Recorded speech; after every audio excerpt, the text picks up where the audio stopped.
എന്റെ പുതിയ വണ്ടിക്കകത്തുള്ള ഇയാൾ കളിച്ചു പഠിക്കുന്നത്. ഇയാൾക്ക് ഇവിടെ കിടക്കുന്ന വണ്ടിക്കകത്ത് ഉണ്ടാക്കണം, അല്ലാതെ ഇയാൾ ഇന്നതുപോലെ ഈ പുതിയ വണ്ടിക്കകത്താണ് പറിച്ചുണ്ടാക്കുന്നത്. മാരുതിയുടെ ഒരു വണ്ടി എടുത്തു അല്ലെങ്കിൽ വണ്ടി സർവീസിന് കൊടുത്തു എന്നുള്ള ഒരു തെറ്റ് മാത്രമേ ഞാൻ ചെയ്തിട്ടുള്ളൂ. ഈ ഒരു തെറ്റ് ചെയ്തതിന്റെ ഒരു ഭവിഷ്യത്താണ് ഞാനിപ്പോൾ അനുഭവിച്ചുകൊണ്ടിരിക്കുന്നത്.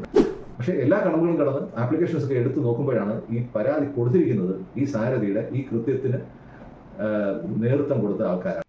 എന്താണ് ഇവർക്ക് ഈ MDMA കേസിലെ പ്രതി ഷിജു കുക്കുടുമായുള്ള ബന്ധം? അതാണ് എൻ്റെ ചോദ്യം എന്ന് പറയുന്നത്. യാതൊരു അടിസ്ഥാനമില്ലാതെ എല്ലാ അധികാര സ്ഥാനങ്ങളിലും വ്യാജ പരാതി കൊടുക്കുക, ഇത്തരം നടപടികളുമായിട്ടാണ് ഈ സാരഥി മാനേജ്മെന്റ് അവരുടെ ജീവനക്കാരും മുന്നോട്ട് നീങ്ങുന്നത്. റൈറ്റ് ടു ഇൻഫർമേഷൻ ആപ്ലിക്കേഷൻ കൊടുത്താൽ പരാതി ആരാണ് പരാതി കൊടുത്തതെന്ന് ഡിസ്ക്ലോസ് ചെയ്യാൻ പറ്റുന്ന തയ്യാറില്ല. അത്രയും ഒരു ക്ലൗട്ടാണ്, സ്വാധീനമാണ് അവർക്കുള്ളത്. ഉപയോഗിക്കുന്ന ഒരു സർവീസ് സെന്ററിന്റെ ജീവിതത്തിൽ ആദ്യമായിട്ടാണ് എനിക്ക് ഇങ്ങനെ ഒരു അനുഭവം കിട്ടുന്നത്.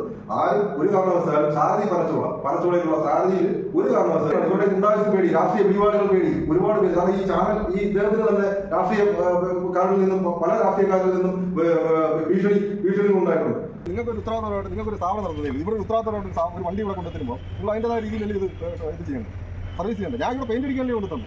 ഞാൻ നിങ്ങൾക്ക് കളിച്ചു പിടിക്കാനാണ് ഞാൻ കൊണ്ടുതന്ന വണ്ടി. നിങ്ങൾക്ക് ട്രെയിനറോ അല്ലെന്നുണ്ടെങ്കിൽ ട്രെയിനിങ് പിള്ളേർക്ക് പാപ്പിച്ചാനുള്ള ഈ സാധനമാണ് ഇവിടെ ഞാൻ തന്നത്. തൊട്ട് തട്ടിയപ്പോൾ ഇതിനകത്ത് ഇത് പെയിന്റ് അടിക്കാനായിട്ട് ഇവിടെ ഈ സാരഥി പനച്ചവള സാരഥിയിൽ കൊണ്ടു കൊടുത്തതാണ്. പനച്ചവള നമുക്ക് വരെ വന്നതാണ്.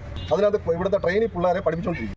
ഹായ്, നമസ്കാരം. വിഷ്ണു വരികാട്ടിലാണ്. അപ്പോൾ ഈ കണ്ട ദൃശ്യങ്ങൾ കഴിഞ്ഞ 9 മാസങ്ങൾക്ക് മുമ്പ് നമ്മുടെ ചാനലിലൂടെ നിങ്ങളിൽ പലരും കണ്ടതാണ്. അപ്പോൾ നമ്മൾ അന്ന് ആ വാർത്ത ചെയ്തതിന് ശേഷം ഈ സാരഥിയുടെ മാനേജ്മെന്റ് മറ്റൊരു ചാനലിനെ ഉപയോഗിച്ച് കുറേ കാര്യങ്ങൾ പുറത്തു വിട്ടിരുന്നു. അപ്പോൾ അന്ന് അവർ അതിലൂടെ പറഞ്ഞ പച്ചക്കള്ളങ്ങൾ എന്തൊക്കെയാണ് എന്നുള്ള കാര്യങ്ങൾ തെളിവ് സഹിതം ഞങ്ങളിപ്പോൾ നിങ്ങളിലേക്ക് എത്തിക്കുകയാണ്.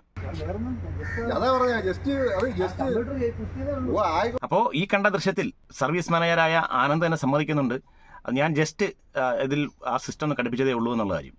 എന്നാൽ അവർ തന്നെ പുറത്തുവിട്ടിരിക്കുന്ന CCTV ദൃശ്യങ്ങളിൽ ആ ട്രെയിനർക്കൊപ്പം ഈ പറഞ്ഞ ട്രെയിനിങ് ചെയ്തു എന്ന് പറയുന്ന രാജു എന്ന വ്യക്തി മണിക്കൂറുകൾ ഈ വാഹനം പണിയുന്ന ദൃശ്യങ്ങൾ നമുക്ക് കാണാൻ സാധിക്കുന്നുണ്ട്.